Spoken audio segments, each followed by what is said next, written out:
माघ मास के शुक्ल पक्ष की प्रदोष व्रत 9 फरवरी या 10 फरवरी को कब रखा जाएगा और जब भी प्रदोष व्रत पड़ती है तो सुबह की पूजा, शाम की पूजा, भोग में क्या लगाना चाहिए, संपूर्ण नियम हम इस वीडियो में जानेंगे। तो वीडियो के अंत तक बने रहिएगा।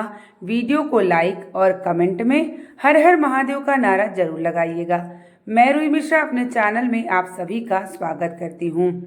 माघ मास की शुक्ल पक्ष की प्रदोष व्रत 9 फरवरी को दिन रविवार को पड़ रहा है और जब भी रविवार की प्रदोष पड़ती है तो भगवान शिव का निवास बिल वृक्ष के नीचे हो जाता है। हर प्रदोष यानी सोम, मंगल, बुध, बृहस्पति, शुक्र, शनि हर अलग अलग वार पर जब प्रदोष पड़ती है तो भगवान शिव का अलग अलग स्थानों पर निवास होता है। माघ मास की शुक्ल पक्ष की जो प्रदोष पड़ रही है वह 9 फरवरी दिन रविवार को पड़ रही है। रविवार की जब भी प्रदोष पड़ती है तो भगवान शिव का निवास बिल वृक्ष के नीचे हो जाता है। तो इस दिन रवि प्रदोष के दिन बिल वृक्ष की भी पूजा जरूर करना चाहिए। प्रदोष काल में दीपक जलाना चाहिए, साथ ही एक चावल का दाना जरूर अर्पित करना चाहिए। प्रदोष व्रत के दिन सुबह शाम 2 समय पूजा करना चाहिए। सुबह स्नान करके सूर्य भगवान को जल अर्पित करिए और अपने घर के मंदिर में भगवान शिव के विराजमान संकल्प लीजिए और सरल विधि से पूजा लेकर के व्रत का संकल्प ले लीजिए। प्रदोष काल की पूजा की जाती है प्रदोष के दिन। तो प्रदोष काल का समय जो शुरू होता है वह आपका जो है 6:30 बजे के बाद से 8 बजे का जो समय होता है वह प्रदोष काल भगवान शिव की पूजा प्रदोष व्रत में करना बेहद ही शुभ माना जाता है। इस समय जो व्रती व्रत करते हैं अपनी पूजा की थाली सब तैयार कर लें, जैसे कि पंचामृत स्नान, शुद्ध 1 लोटा जल, बेलपत्र, समीपत्र, कनेर का फूल, धतूर, मंदार, इनमें से कोई फूल मिल जाए तो प्रदोष के दिन जरूर चढ़ाना चाहिए। एक चावल का दाना जरूर रखें, इत्र रखें, जनेऊ रखें, पीला चंदन, लाल चंदन, भस्म, ये सभी सामग्री पूजा शामिल में अवश्य करें। साथ ही घर की बनी हुई चीज़ों को भोग रखें अपने थाली में और एक पार्थिव शिवलिंग जरूर बनाएं।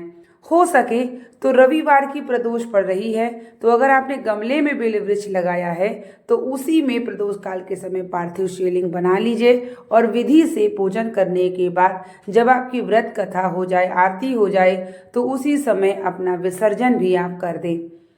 बेल वृक्ष की पूजा का विशेष महत्व होता है क्योंकि रविवार की जब भी प्रदोष पड़ती है तो भगवान शिव का निवास हो जाता है बेल वृक्ष के नीचे। और जो लोग बेल वृक्ष की पूजा करते हैं और जो छांव वाली अगर आपको बेल वृक्ष मिल जाए तो वो बेहद ही आपके लिए शुभ होगा, क्योंकि जिस वृक्ष की छांव हमारे ऊपर पड़ती है उसके नीचे पूजा करने का अति विशेष फल होता है। तो अगर आप गमले में लगाए हों तो उसमें भी कर लीजिए और अगर आपके आसपास बेल वृक्ष है तो रविवार की प्रदोष वहीं पर जा करके थोड़ी सी मिट्टी निकाल के पार्थिव शिवलिंग बना लीजिए और वहीं पर विधि से भी आप पूजन कर सकते हैं। जो लोग व्रत करते हैं वो भी कर सकते हैं और जो लोग नहीं करते हैं वह भी कर सकते हैं। साथ ही प्रदोष व्रत में प्रदोष काल की पूजा बेहद विधि से करना चाहिए।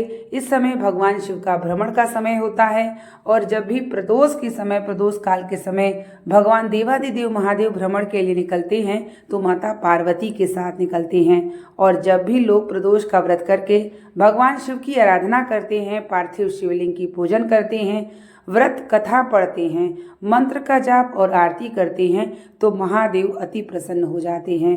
प्रदोष यानी त्रयोदशी, तेरस की पूजा से भगवान शिव बेहद प्रसन्न होते हैं क्योंकि उनकी प्रिय तिथि तेरस होती है और हर महीने की कृष्ण पक्ष की चतुर्दशी की तिथि यानी मासिक शिवरात्रि की प्रिय तिथि होती है। यहाँ पर मेरा वट वृक्ष के नीचे भगवान शिव की आराधना पूजन सुबह के समय हो रहा है और आप सभी जो लोग व्रत नहीं भी करते उन्हें भी एक नियम बनाना चाहिए कि हर प्रदोष के दिन एक नियम बनाएं, संकल्प बनाएं कि प्रदोष काल की पूजा अवश्य करें, जिससे महादेव की कृपा आपको भी अवश्य प्राप्त हो। साथ ही इस दिन भोग जो है दूध से बनी हुई चीज़ों का भोग जरूर लगाइए। भगवान शिव की प्रिय वस्तुओं को जरूर अर्पित करिए। अपना भाव महादेव को दीजिए और प्रदोष काल के समय जब आप पार्थिव शिवलिंग बनाएं तो भगवान का ध्यान करते हुए, महादेव का ध्यान करते हुए पूजन करें और अपने हृदय की बात महादेव से अवश्य करें। प्रदोष के दिन में किसी भी समय अगर प्रदोष काल की पूजा कर ले उसके बाद शिव मंदिर में जाएं, एक दीपक वहां जलाएं, दरिद्र दहन स्त्रोत का पाठ अवश्य करें। प्रदोष के दिन दरिद्र दहन स्त्रोत का पाठ करने से सभी प्रकार के दुखों का अंत होता है और देवाधिदेव महादेव की कृपा होती है। ये है देखिए हर श्रृंगार का फूल, धतूरा, मदार। आप देख सकते हैं कि पूजा थाली में सभी भगवान शिव के प्रिय वस्तुएं हैं। तो प्रदोष के दिन अगर आपको हर श्रृंगार का फूल भी मिल जाए तो जो लाल जो पीछे का उसका ऑरेंज रंग का जो नारंगी रंग की डंडी होती है, इसका चंदन बना करके महादेव को जरूर लगाना चाहिए।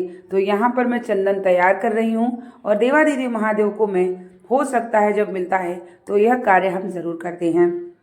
माघ मास की यह शुक्ल पक्ष की प्रदोष व्रत है। इस व्रत को जो लोग करते हैं उन्हें हमेशा करना चाहिए। अगर आपका मासिक धर्म आए तो आप पूजा न करें, लेकिन मन ही मन भगवान शिव के मंत्र का जाप करें। प्रदोष काल के समय में आप भगवान का ध्यान जरूर करें। अगर आपका प्रदोष व्रत है और मासिक धर्म आ गया है तो ऐसे भी आप मानसिक रूप से भगवान का ध्यान नाम कर सकते हैं। भगवान उसे भी जरूर स्वीकार करते हैं। तो प्रदोष व्रत 9 फरवरी दिन रविवार को पड़ रही है। जो लोग व्रत करते हैं प्रदोष काल की पूजा करने के बाद अपना फलाहार लें। फलाहार बिना नमक, यानी जो फलाहारी जो है प्रदोष व्रत में नमक नहीं इस्तेमाल किया जाता व्रत वाला, तो मीठी ही चीज को स्वयं बनाएं, स्वयं अपना प्रसाद भोग तैयार करें ताकि आपको व्रत का पूर्ण फल मिले।